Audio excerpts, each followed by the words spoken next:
Mastering a task, you got to spend thousands and thousands of hours.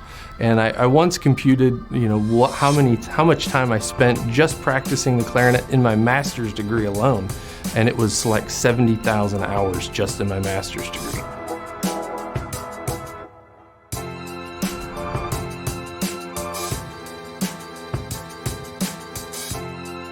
My name's Jerry Ringe. I graduated with an undergrad degree in clarinet performance in 2005, and then I came back to North Texas and graduated in 2016 with a doctorate in clarinet. Pretty much all throughout, my degrees are all in music. I currently work at Tarrant County College. I am the head of the music program there and a local gigging musician, and really I kind of wear two hats. So I'm one part administrator, one part college faculty member, but then the other unique thing is I really am carving out a niche as a jazz clarinetist in the area. So those are the many hats that I wear professionally. I knew I wanted to do music as a career field in the 7th grade. That's when my parents first bought me my professional clarinet. And I never really wavered from that point on. My dad was born in 1940, and I grew up listening to a lot of the music out of the swing era. So Artie Shaw, Benny Goodman, and then Pete Fountain coming out of New Orleans. So I actually started playing clarinet before you could do that in school, which it was a big influence. I knew I wanted to be a clarinetist. So when I went to school and then got to try instruments, the director said, I think you're going to be a trombone player, son. Nope, sorry, I'm not a trombonist. I know I'm already a clarinetist. So that's kind of how all that played out. Oftentimes, what we face in the music world is you say, I want to be in music, I want to be a musician. And people will immediately ask, what are you going to do with that?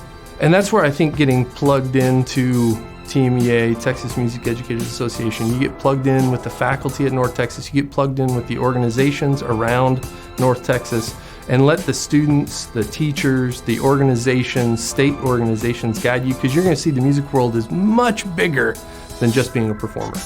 The music world at large is very big, and if you want to find yourself in the music world and you're flexible and willing to find your path and seeking guidance to find your path, you will. So one of the most memorable times at North Texas for me in my undergrad studies was my senior recital. And some of the things that make that so memorable is that it is a high stakes environment, it's a performance environment, it is pass-fail.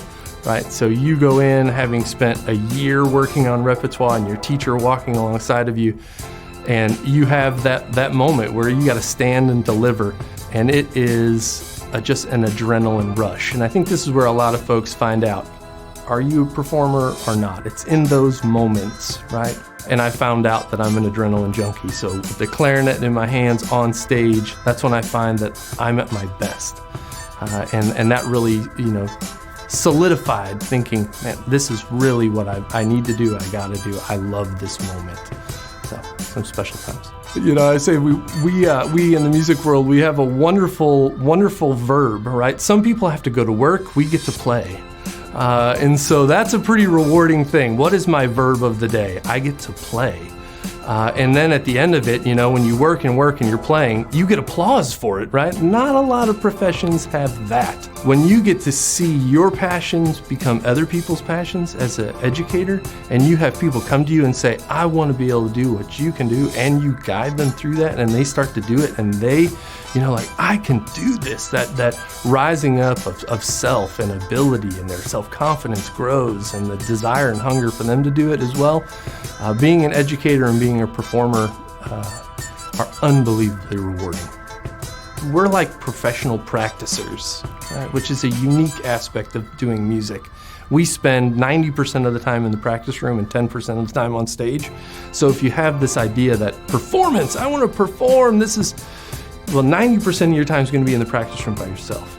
And you really have to love practicing to do this as a profession. And for me personally, I've spent more time making the sound of the clarinet than likely I have making my own voice, talking with my own voice. And the clarinet is more my voice than my voice. I desire to make that sound. I love making that sound, whether it be simple scales, working through things slowly. Just in my master's degree alone, spending something like 70,000 hours playing the instrument. if you don't have a desire to make the sound, practicing is going to be arduous. So you're going to find those things out as well when you're here and making that transition from, a passion to a profession.